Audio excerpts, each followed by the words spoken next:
L'actualité, c'est le Premier ministre chef du gouvernement, le professeur Daniel Onaondo, qui rentre de Brazzaville au Congo. Il a représenté le chef de l'État, Ali Bongo Ondimba, au 4e forum Forbes Afrique, qui s'est donc tenu dans la capitale congolaise. Le compte-rendu d'un confrère de la presse de la primature.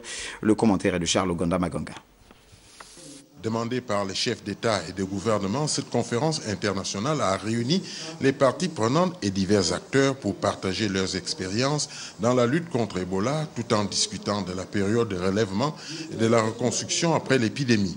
Un accent particulier a été mis sur l'investissement dans la santé publique, le renforcement des systèmes de santé et la réponse aux épidémies dans le but d'atteindre le relèvement et la reconstruction socio-économique durable des pays touchés en particulier et de l'Afrique de l'Ouest en général.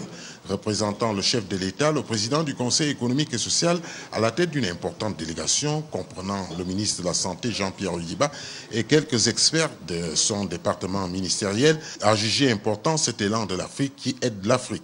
Les pays africains, à travers l'Union africaine, ont décidé de s'unir, d'unir leurs efforts multiformes, logistiques, financiers, intellectuels, dans la mesure où il y a beaucoup de recherches, pour contenir la maladie, mais surtout pour l'éradiquer. Il faudrait pouvoir arriver à zéro Ebola.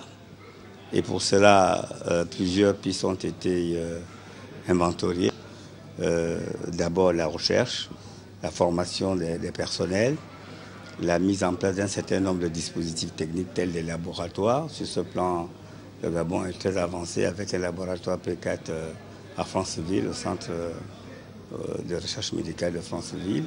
L'Afrique doit identifier des stratégies communes, dira le président Obengue Mambazoro, hôte de la conférence, en vue de combattre cette épidémie et renforcer la solidarité africaine pour aider les pays touchés par cette maladie et endiguer la propagation afin qu'elle ne touche d'autres régions en Afrique. À ce sujet, la Guinée équatoriale a déjà créé un laboratoire, un personnel formé avec une contribution de 3 millions de dollars, 1 million à chaque pays affecté pour alléger les souffrances de leur population.